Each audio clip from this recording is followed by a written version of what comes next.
En Totus Podcast encontrarás contenido de diversa índole que seguro te va a proporcionar esos minutos de entretenimiento que nunca están de más. Qué importante y qué alegría proporciona saber que estás aquí con Totus Podcast. Un cordial saludo. El programa de hoy va a iniciar un bonito e interesante camino a través de la historia de la guitarra eléctrica, uno de los instrumentos más populares que sigue haciendo las delicias de músicos aficionados y profesionales. Y para ello nos acompaña en este programa Pablo Ruiz Ocaña. Creedme si os digo que si hay alguien en la faz de la Tierra que ha estudiado la historia y los entresijos más técnicos de la guitarra eléctrica, es él. Porque de guitarras eléctricas va la cosa.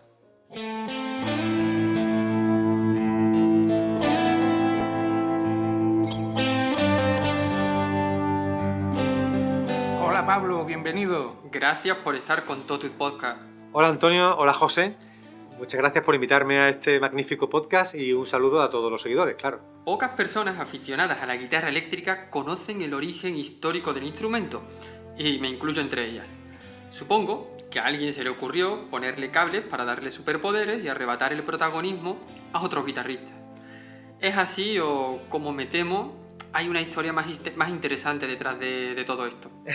Pues imaginémonos una velada de jazz, que era la música de moda en los años 30, 40, donde tenemos pues esos poderosos timbales, la batería, donde tenemos los metales, las trompetas, el saxo, incluso el piano con su poderoso arpa y la capacidad de proyección del sonido.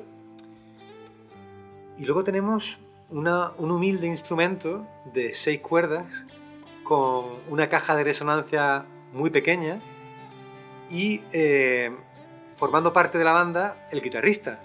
El guitarrista pues totalmente, me lo imagino, enfadado y frustrado por esta situación de indefensión ante la potencia del sonido de sus compañeros. Entonces, la guitarra eléctrica surge ante la necesidad del guitarrista de hacerse oír, de destacar, de llamar la atención, porque al fin y al cabo, si no, ¿para qué te metes a músico de un grupo, no? Digo yo. Entonces, ya virtuosos de la talla de, sobre todo del Les Paul, fueron los primeros que se dieron cuenta que las pastillas primigenias que recogían el sonido de la guitarra, pues bueno, podían amplificarse, igual que se hacían los micrófonos, porque ya lo hacían los cantantes, pero tenían el gran problema del acople. ¿Qué es el acople?, preguntarás. Pues cualquiera que haya escuchado la canción I Feel Fine de los Beatles, por ejemplo, hombre, claro, y como al principio se escucha una nota que hace como pues entonces entiende lo que es el feedback. El feedback o el acople es lo que ocurre cuando en la caja de resonancia se mezclan el sonido que proviene de los altavoces y el sonido que la guitarra produce. Y eso produce una cacofonía auditiva que impedía que la guitarra clásica, que la guitarra acústica o que la guitarra de jazz fuese amplificada. Entonces hay un momento en el que alguien descubre que la guitarra eléctrica sirve para algo más que simplemente enchufarla a un amplificador. Claro, es que la guitarra eléctrica como tal no existía. Existían instrumentos acústicos amplificados. Entonces, ¿qué es una guitarra eléctrica? Una guitarra eléctrica es un instrumento que, por definición, no proyecta sonido a través del propio instrumento, porque carece habitualmente de caja de resonancia, sino que son las pastillas, que son unos dispositivos que a través de campo magnético, pues produce, o mejor dicho, transforma una corriente de muy bajo voltaje desde un campo magnético hacia una señal eléctrica que el amplificador, como su nombre indica, amplifica. Entonces, la guitarra eléctrica, la primera guitarra eléctrica, pues se le atribuye la paternidad a el famoso Les Paul. ¿Quién es Les Paul? Les Paul es Lester Paulus, que era un guitarrista muy bueno y que, sobre todo, era un virtuoso y un gran experimentador. Entonces, él se da cuenta que si la pastilla se coloca sobre un cuerpo de guitarra sólido, es decir, no hueco, pues entonces, milagrosamente, a altísimo volumen no se produce el acople. ¿Por qué no se produce el acople? Pues porque no tiene caja de resonancia en la cual acoplarse el sonido. Entonces produce un prototipo bastante feo, porque era una tabla como le decían la fregona, una tabla en la cual pues coloca las pastillas, el puente de la guitarra, el mástil. Entonces acude a Gibson y les dice: oye, he inventado esto para que los guitarristas de los grupos de jazz y de las bandas de swing pues puedan escucharse y amplificarse. Pero desestimaron su idea, dijeron que no, que eso no tenía futuro, que no había necesidad. Entonces el pobre Lester Paulus pues se fue con su idea pues a su casa a seguir desarrollándola. Y paralelamente tenemos curiosamente a un ingeniero que no sabía tocar la guitarra, cuyo nombre pues muchos conocen, y que es Leo Fender. Leo Fender es un ingeniero que fabricaba amplificadores. Desde los años 40 producía amplificadores. ¿Y qué ocurría? Pues que los amplificadores de guitarra se acoplaban, no por culpa del amplificador, sino por la guitarra. Entonces, paralelamente a Les Paul, y de hecho se hicieron amigos y se copiaron ideas unos de otros, pues entonces Fender realiza, a pesar de no ser él guitarrista y no ser instrumentista, pero él diseña una de las guitarras más famosas de la historia, que es la Fender Telecaster, aunque aún no se llamaba Telecaster. Entonces, esa Fender, esa guitarra sólida, cuenta la leyenda que él se acercó a un grupo que estaba tocando en un festival y entonces al guitarrista le dijo: oye, ¿puedes probar esto? El guitarrista lo vio y le pareció una cosa bastante horrible y fea, porque era una especie como de tabla de planchar, un color natural, sin ningún tipo de ornamento. Cuando pensamos en los instrumentos de los años 30-40, eran instrumentos muy bonitos, muy ornamentados. El guitarrista llamaba la atención, igual que el pájaro con su plumaje. Entonces, cuando él ve esa cosa que Fender le trae, pues bueno, tiene dudas, pero cuando la enchufa al amplificador y se da cuenta que de ahí emana un sonido atronador y que todo el mundo gira la vista hacia el guitarrista y por primera vez en la historia el guitarrista se convierte en el centro de atención de la banda, Fender sabe que ahí ha tenido la idea de su vida. ¿Se podría decir que entre los tres nombres que acabas de decir, Les Paul, Fender y Gibson, podemos encontrar al padre de la guitarra eléctrica o...? Bueno, Gibson le podemos sacar de la ecuación. Yo creo que, en mi opinión, los tres padres de la guitarra eléctrica pueden ser Les Paul, por supuesto, Fender y Bixby. Aunque Bixby se asocia más al vibrato, pero Bixby ya fabricaba guitarras por encargo, como a Don Merle, que era un gran guitarrista, y con un cabezal, con una pala curiosamente parecida a la que luego tendría otra famosa Fender, que es la Stratocaster. Pero bueno, entonces Lester pues se va a pregonar su idea de un sitio a otro, va a Epiphone, va a Gibson, y finalmente, pues como todo en la vida, la competencia es la que marca el destino. Cuando Gibson se da cuenta que Fender empieza a vender guitarras como rosquillas, pues llama al pobre Lester y le dice: oye, Lester, la idea que trajiste ahora no nos parece tan mala. Y entonces se produce el diseño de otra guitarra maravillosa, que es la Les Paul. Una guitarra que Lester acepta que Gibson produzca, pero muy cuco le dice: vale, pero todas tendrán mi nombre. Habrá gente, como el que ahora está hablando, que pensaba que las marcas de las guitarras famosas eran acrónimos o ingeniosas denominaciones comerciales, pero la realidad es que, tal y como nos has estado contando, se refieren a auténticos virtuosos que en su día decidieron dar un paso más allá. En el caso de Les Paul, sí. Pero es muy curioso porque las guitarras, por ejemplo, Fender, al principio, como la televisión era el invento del siglo para los norteamericanos, pues Fender llamó a su Telecaster Telecaster, por la televisión. Y luego, como estaba la era del espacio y empezaban los cohetes espaciales, pues el siguiente modelo le llamó Stratocaster, de la estratosfera. Eran modelos que intentaban llamar la atención. Hay que imaginarse la forma de la Stratocaster. Pues imaginemos en España en esa época los coches que había, ¿no? O las motocicletas que había. Pues imaginemos el diseño de la Stratocaster, que parecía algo directamente sacado de la NASA y de los diseños de los transbordadores espaciales, ¿no? Luego, Les Paul llevaba su nombre. Otras guitarras muy conocidas hoy día, las ES, las ES 335, la ES 330. Mucha gente no sabe que ES viene de Electric Spanish Guitar. No lo sabía. Es decir, Gibson fabricaba guitarras españolas eléctricas. Y cualquier persona que tenga hoy día una ES 335 o que vea la guitarra de Marty McFly o de Chuck Berry, pues la ES significa guitarra española eléctrica. Y luego guitarras como la SG, que lo que significa SG es Solid Guitar. O sea, es una guitarra sólida, no es hueca. O sea, que fijaros que los nombres muchas veces han trascendido a su significado. Bueno, y a todo esto, ¿qué influye en el sonido de la guitarra eléctrica? Obviamente los componentes eléctricos tendrán que ver, pero ¿también el tipo de madera o de los materiales con los que esté fabricada? Ese es un tema que da para muchos podcasts, Antonio, Jorge. Entonces, el sonido de la guitarra eléctrica depende de toda la cadena que interviene en el sonido. Es decir, el sonido de la guitarra eléctrica que viene de tu radio, de lo que más depende es del altavoz de tu radio. Sin duda. Si tenemos un altavoz de estudio, pues casi que seguramente de lo que más dependa será de los compresores, de los ecualizadores.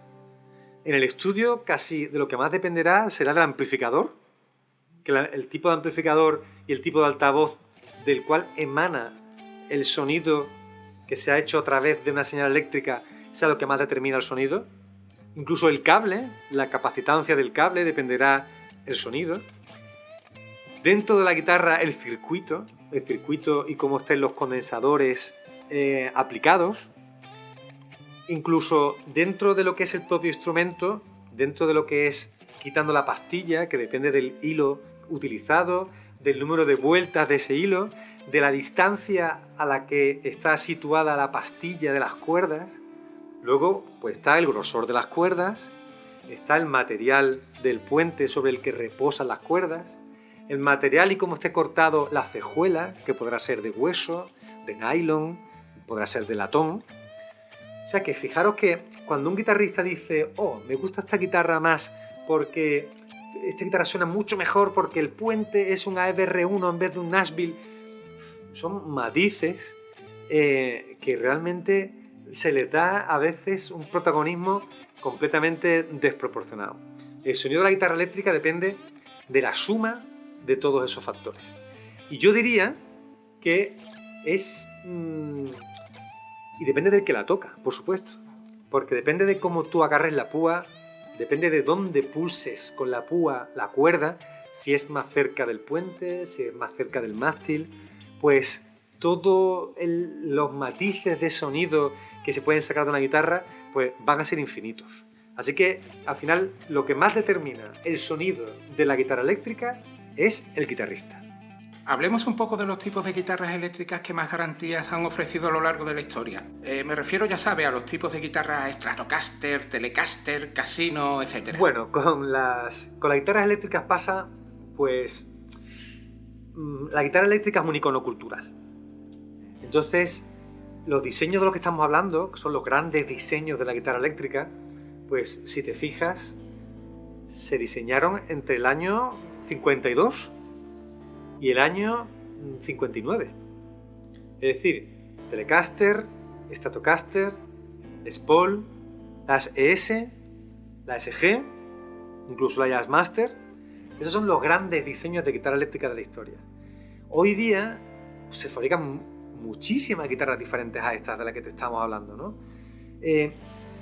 Lo que pasa es que a pesar de que hoy día se diseñan guitarras más ergonómicas para el cuerpo, con más facilidad de acceso a los trastes, con incluso menos peso y mejor equilibradas, ¿por qué toca alguien la guitarra eléctrica? ¿Qué hace que un joven de San Fernando decida coger una guitarra eléctrica? Porque quiere parecerse a alguien, quiere parecerse a sus ídolos, y sus ídolos usaban esas guitarras.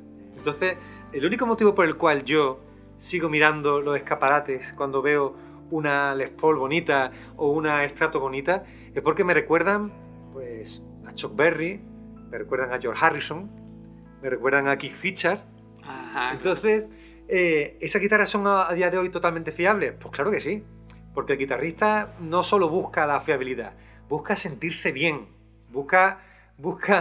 Y eso, Antonio, José, las guitarras cumplen una función para el guitarrista que es sentirse bien. Entonces, lo que diferencia una buena guitarra de una guitarra normal, a una guitarra como las que fabrica Sergio, de las que puede fabricar, pues, Epiphone, es que de todas puedes hacer música, todas son buenísimos instrumentos, pero el cómo tú te sientes al tocar esa guitarra es lo que marca la diferencia. Y Pablo, tú tienes en tu haber una lista interesante de guitarras eléctricas. ¿Qué sonido buscas en cada una de ellas? Bueno, yo diría que... Veamos. Las principales diferencias entre guitarras son cuando son de pastilla simple o de pastilla doble. Las pastillas simples, las single coils, que predominan pues, en guitarras como las Fender sobre todo, ¿no?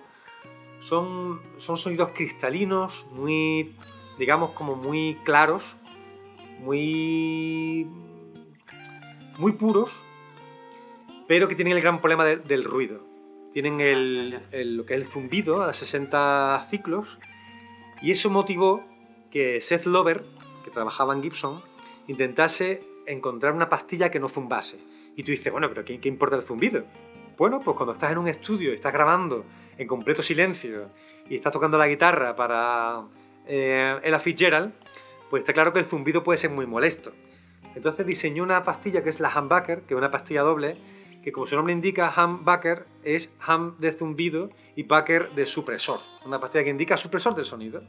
Y tiene un sonido más medioso, con más medios, con más cuerpo. No olvidemos que la guitarra eléctrica pues, tiene un espectro sonoro muy concreto que tenemos que intentar ecualizar para que no compita con otros instrumentos como es el bajo, como es el piano, como es la voz humana. Entonces, pues esos instrumentos, esas pastillas principalmente, la P90 también, que es otro tipo de single coil, pues están en ese espectro sonoro en el cual pues innumerables discos se han grabado, se han interpretado y están por grabarse e interpretarse. Entonces mis guitarras, pues obviamente, pues cuando toco una Fender quiero imaginarme que soy Mark Knopfler. Cuando toco una Les Paul, pues intento imaginarme que soy Eric Clapton tocando con los Blues Breakers. Con mi Telecaster, pues intento incluso coger la pose de un poco gorila con artritis que es Keith Richards. Entonces, las guitarras, uno puede hacer que prácticamente una guitarra versátil, como una Telecaster o como es una Les Paul, puedes tocar absolutamente de todo. El cáncer del guitarrista es las ganas de tener más guitarras, pero necesarias, con una sola guitarra y un amplificador, puedes tocar, si tienes buenas manos, prácticamente cualquier cosa. Me vais a perdonar, pero yo en cierto modo quiero volver a traer el tema de la amplificación del sonido. Bueno, sobre el tema de los amplificadores. Estaba pensando que es difícil que una guitarra, por muy bien construida que esté, pueda sonar bien sin un amplificador adecuado. Esto es así, ¿no? Claro, el amplificador lo que intenta hacerse es hacerse oír. Vamos a imaginarnos una situación como es un club, la caverna de los Beatles, ¿no? Por ejemplo, ¿no? Bueno, pues hacerse oír ahí es relativamente sencillo, ¿no? Si la gente está en silencio, pues hay una resonancia natural que hace que la guitarra suene incluso sin amplificar, ¿no?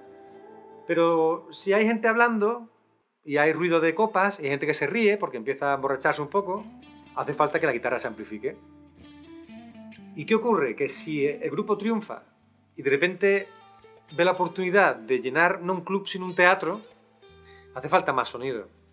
Y si encima el sonido, el teatro está lleno de gente que chilla, como le pasaba a los Beatles, entonces hace falta amplificadores cada vez más potentes. Y si encima te planteas llenar un estadio con 50.000 personas, pues la potencia va increciendo. Es importante decir que un amplificador de 100 vatios no suena el doble de fuerte que uno de 50 vatios. Eso es una cuestión exponencial. Entonces, realmente, un amplificador de 100 vatios suena el doble de fuerte que uno de 10 vatios. O sea que la diferencia en decibelios de uno de 50 a uno de 100 no es tanto. Lo que pasa es que a veces marcaba la diferencia. Entonces, el amplificador potente era imprescindible para llenar locales grandes. ¿Qué es lo que pasaba? Que de repente se dieron cuenta que cuando el amplificador supera su techo de limpios, llega un momento en el cual ya el amplificador no suena más fuerte, suena más saturado. Y ahí es cuando se descubre la distorsión, el overdrive. Y es cuando Clapton, en el disco de los Blues Breakers, cambia totalmente el rumbo de la guitarra eléctrica. Y es el sonido distorsionado que a todos nos encanta cuando tocamos rock o cuando tocamos blues. Entonces, para conseguir ese sonido tan distorsionado, hacía falta poner el amplificador al límite de su capacidad, al límite de su potencia, poner el amplificador a unos niveles de sonido tan altos que eran ensordecedores. Y de hecho es el gran problema de los guitarristas, el problema de la pérdida auditiva a consecuencia del trauma sonoro.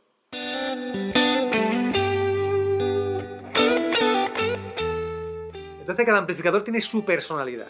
Hay amplificadores como los Fender, que son más limpios, otros como los Marshall, que saturan antes y que son más fáciles de colocar en una situación de overdrive. Hay otros amplificadores como los Vox, que tienen un sonido cristalino pero con más medios que los Fender. Y cada género musical, sobre todo basándose en el origen, pues ha tenido su perfil de amplificación. El rock británico ha usado Vox, Marshall. El surf californiano, pues utilizaban Fender. Y así pues asociamos un género musical a determinados patrones de amplificadores. Bien, vamos a ir enfilando el final de este interesante programa y no voy a desaprovechar la ocasión para pedirte que le des un consejo a esa persona que está escuchándote y tiene en mente iniciarse en la guitarra eléctrica. Pues yo le recomendaría una guitarra sencilla, porque es mejor conocer a fondo un instrumento sencillo que tener 5 guitarras complejas que no consigues extraerle el jugo por completo a ninguna. Yo le recomendaría una guitarra tipo Telecaster o una Les Paul o una Strato, pero creo que entre la Telecaster y la Les Paul, y un amplificador que suene bien. Es decir, una guitarra maravillosa en un amplificador mediocre va a sonar mal. Y una guitarra mediocre en un buen amplificador va a sonar bien. Hoy día hay amplificadores que permiten que en casa suene muy bien la guitarra a bajo volumen. No hace falta hoy día, gracias a Dios, esos volúmenes ensordecedores que te comentaba, ¿verdad?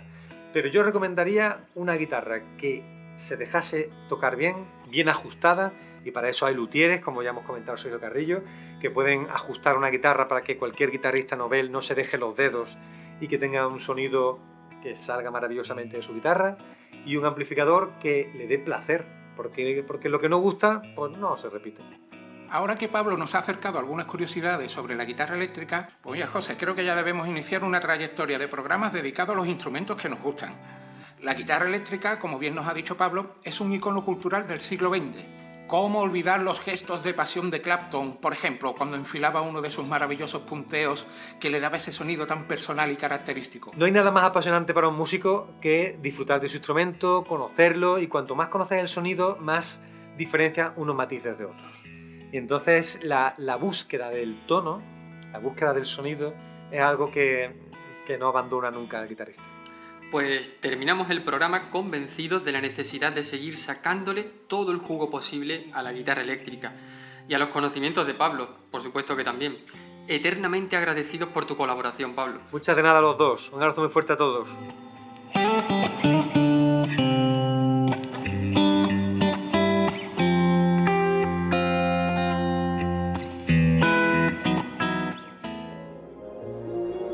Gracias por escuchar y apoyar Totus Podcast. Síguenos en la web www.totuspodcast.com y en nuestras redes sociales.